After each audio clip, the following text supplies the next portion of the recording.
Have you ever looked at all the gear musicians use and wonder, how does it all work? My name's Dustin, and my family and I are setting out on a quest to inspire both adult and kid musicians to create new sounds together and learn all about what it takes to produce great music. We'd like to invite you along on the journey as we explore the gear professional studios, musicians, and hobbyists use to create their art. We'll take a close-up look at the gear and ask, what's this button do?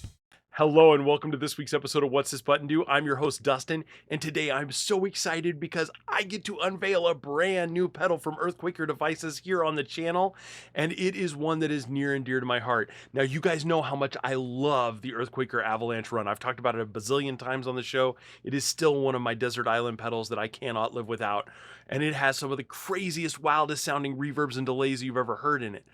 But this new pedal is something that is for everybody. I think this is the most versatile pedal EarthQuaker has ever put into their lineup. If you like delay, you are going to want to watch this video.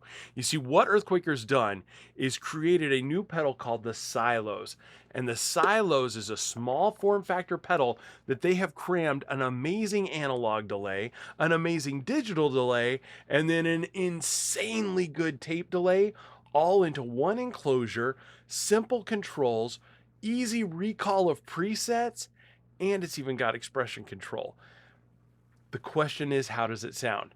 Because this pedal for $150 is going to be one of the most useful delay pedals out there if they can make it sound right. So I think what we need to do is hop over to the pedal board, let's take a listen to some clean sounds with it and see how it sounds. Okay, for today's demo, we're going to be using my Scythe OH20, just a good T-style guitar that sounds killer. Let me let you hear what the clean sound sounds like. It's just real simple.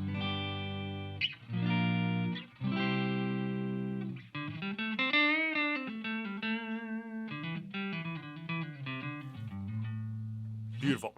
So let's take a look at the controls on the Silos so you can kind of give an idea. Like I said, this is an incredibly simple pedal. First of all, you have a rotary here that has 6 positions. This is just your preset. So as you turn that knob, it's going to take you to the presets that are saved on the pedal itself. The second you start moving any of your knobs here, you're going to be changing that preset and moving it back to just whatever's live on the pedal itself. But that's beautiful because you can save 6 different presets onto here and be able to recall them really, really easily. This is important because, like I said in the introduction, you've got 3 different delays on one pedal. So to be able to set it up before each song, kind of a pain in the rear. It's a lot easier if you can just hop in there, turn it on, twist it to the knob where you want it to be, and then you're good to go. So I love that EarthQuaker integrated that first and foremost. But secondly, for 3 different delay pedals, we only have 3 knobs. You've got a mix knob, a time knob, and a repeats knob. Now, these are all very self-explanatory, but let's walk through them anyways and see how they sound. So you'll notice you've got a tap tempo switch down here. This, as I turn the time, you'll notice that that light changes. That is basically showing you the delay time on your delay. So let's listen to what that sounds like. So as I lower this,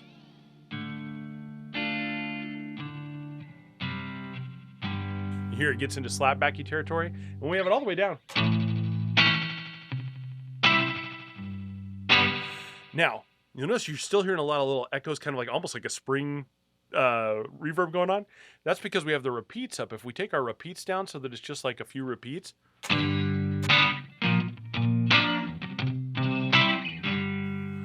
you can hear it gives it just that simple, basic, really quick slapback delay, and that's because we're in digital mode. So digital mode, the way that it works is it creates those clean, crisp delays that you would hear from all of the most famous digital delays out there.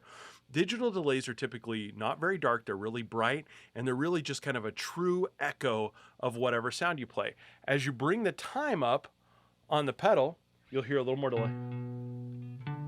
Let's bring it up a little bit more. There we go. And now watch what happens as I bring the repeats up. You'll hear that echo happening more and more.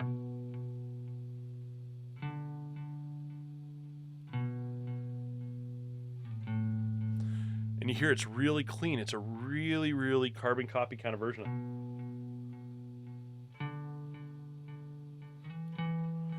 Now, what's really cool is when you get your repeats up to around 2 o'clock on modern delays, you usually get what's called oscillation. So what'll happen is those repeats will start to repeat on themselves, and it creates this forever loop of repeats that can get really annoying. Sometimes it can be beautiful, but usually it's really annoying. The cool thing is what EarthQuaker's done here is no matter how much you crank those repeats up,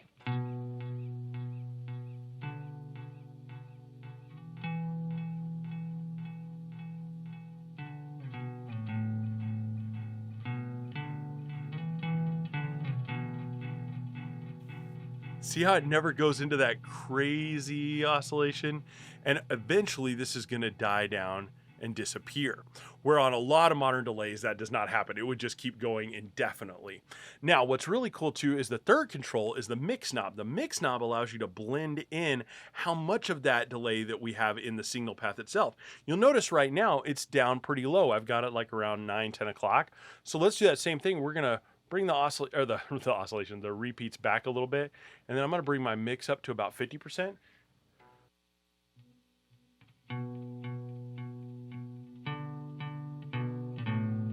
So you can hear there it's about unity gain. So that second time that the note hits, it's just as loud as the first note, and then it slowly starts to fade out. As we bring that mix up more and more,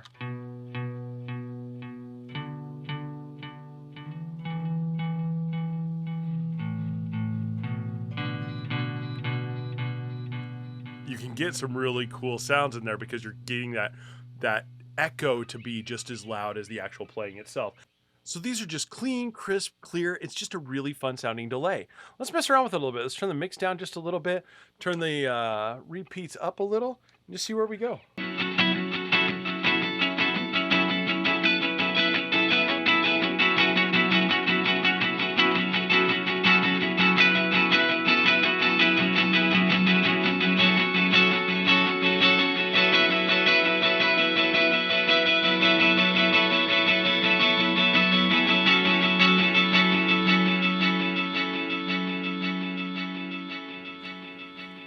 See how clean and crisp that sounds? It's just the repeats keep going. They sound perfect every time. So for a good digital delay, can't beat it.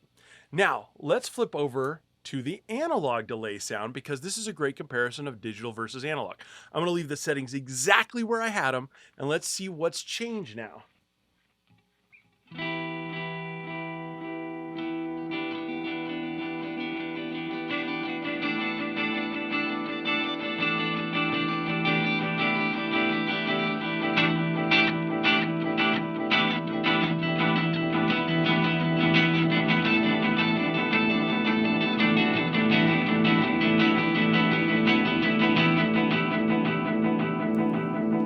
So first thing you're going to notice there, notice how that oscillation is starting to happen? Because an analog delay will self-oscillate and it'll keep repeating. So had I not turned off that pedal, we would have kept this repeat cycle going until we turned back those repeats to get rid of that. So we want to back off our repeats a little bit, and we can even back off our mix a little bit. The other thing you'll notice is that was a lot darker sounding. I was playing the same notes, same area, but we're getting a lot darker sound out of that. This, to me, is one of my favorite delay sounds.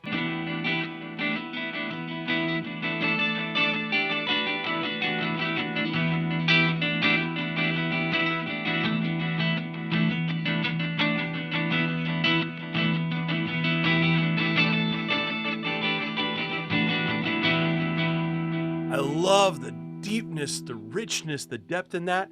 And when we bring the mix up a little bit and we bring those repeats just to the edge of that,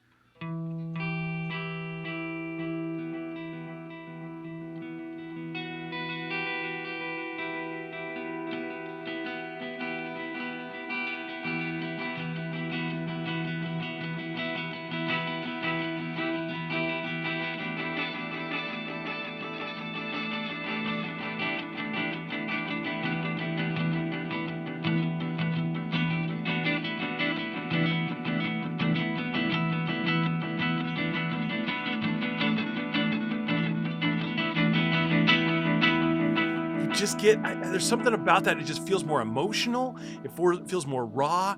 It feels more natural, that darkness there and the way that those kind of repeats fall off. Part of me could be that I grew up in the cassette generation where I'm used to the cassettes having that kind of like rolly, darker sound to them. So I love that sound. That just sounds like musical to me. But I absolutely love the sound of an analog delay. I think it's beautiful. I think it's gorgeous. And again, I think it sits well in a mix because it can fill in some of those mids that you may want to fill in, especially like in a 3-piece band where you got a bass player, you got a drummer, and you need the guitar to do a little bit more. That's what a good analog delay can do for you. It can fill out that mix, make it thicker, make it juicier, and just sound so natural. It's absolutely beautiful. But then there's one more mode, the tape mode. Let's take a look at that. Now the tape mode is going to get even a little darker. And you'll hear how it's almost like a little warbly, almost like there's a little modulation to the tone.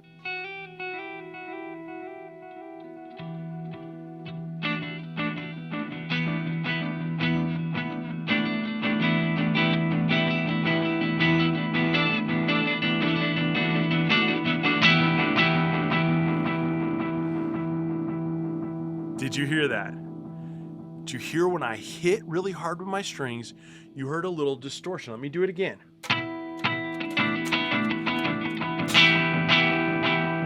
Hear that little distortion in the echoes? It's not when I attack. It's the first echo that comes after a heavy attack. You'll hear this distortion. Now, this is something that was really common on old Echoplexes, Space Echoes, Echo Rex. That was one of the coolest things about a tape echo is it was not clean and pristine because basically you were recording onto a tape head. And if that tape head, if the input signal got overloaded, it would spike and it would peak and it would create this clipping sound that gave a little distortion and a little grit to the sound of your delays. Now, this can be annoying or it can be beautiful depending on what you want.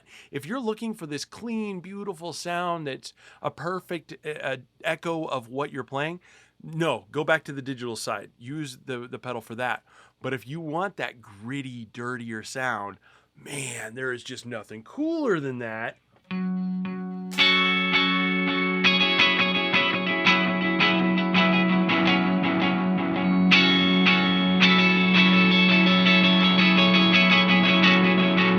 Now, you have to be careful because you can hear the oscillation starting to happen there. So we have to back off our repeats a little bit. Otherwise, you can really send this into self-oscillation and really get out of control. But the other thing that is absolutely amazing that I have to show you, because I would be remiss on here if I didn't do it, is how this interacts with distortion. Because delays and distortion have this kind of love-hate relationship. A lot of people will tell you when you're using heavier distortions, things like that, sometimes the delays can be too much, and they're absolutely right. There is an art form to tweaking a delay to sound good with distortion pedals. Okay, so let's set the pedal up before we do this demonstration. All right, what we're gonna do is we're gonna keep our repeats up to about that 1 to 2 o'clock range, right in that oscillation range. We're gonna put our time right about the same thing, but time is really just about the rhythm that you're playing. And then we're gonna have our mix set back to about the 10 to 11 o'clock range because we don't want it to be too overpowering when you've got distortion, because the distortion is the thing people are coming for, right? So let's turn this on. We're going to start in digital mode. Let's hear how digital mode sounds first, and then we'll bring it into the other modes. So in digital mode, here's what we got.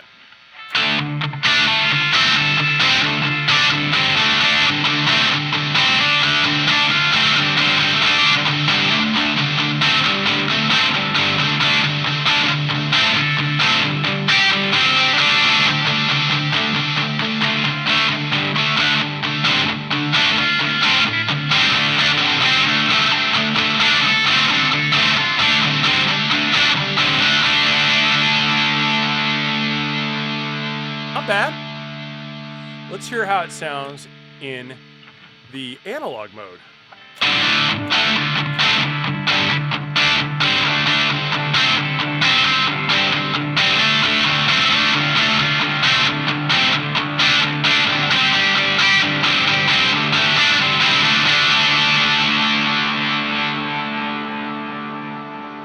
That sounds a little darker, a little deeper.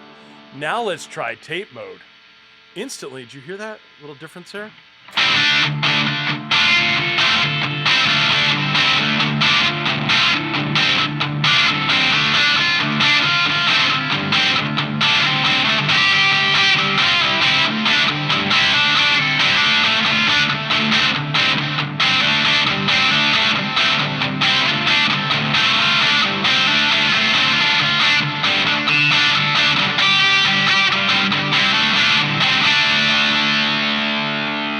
give it a little bit heavier, grittier distortion, like we'll use my Mohair here.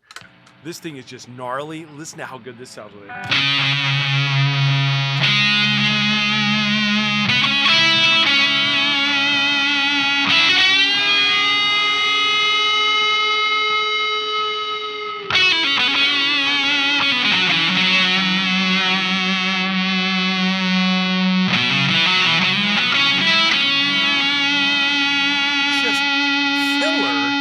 Okay, what's the verdict? I know this is insane. Now, you guys know me, I have a bazillion delays here in the studio.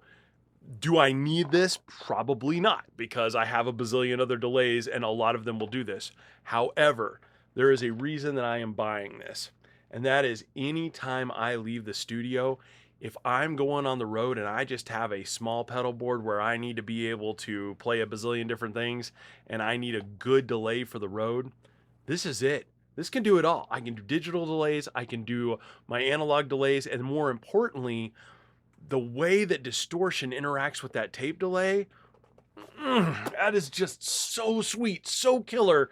They nailed that. Honestly, I would have bought this pedal just for the tape delay, just for the way that it interacts with distortion, because I have never heard a delay do that well with distortion. And you could tell, I hope in that last little segment, I hope you guys could really hear that when we flipped over into that tape delay, how much better that sounds with distorted guitars. It's just absolutely nuts.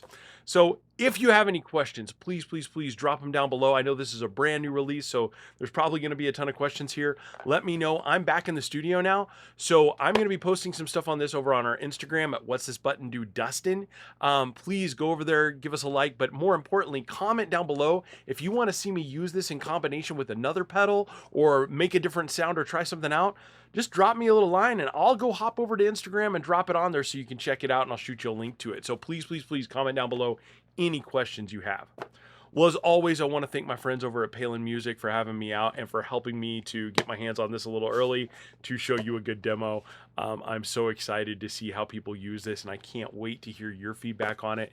It's such a fun pedal. Please, I'm sure there'll be other amazing demos from much better guitarists than myself showing this off as well, so go check these out too. Just do a little YouTube search for the EarthQuaker silos, and you'll be able to hear some beautiful music played through these as well. But I hope I was able to show you just some good basic sounds through here so you can kind of capture what this will sound like on your pedal board.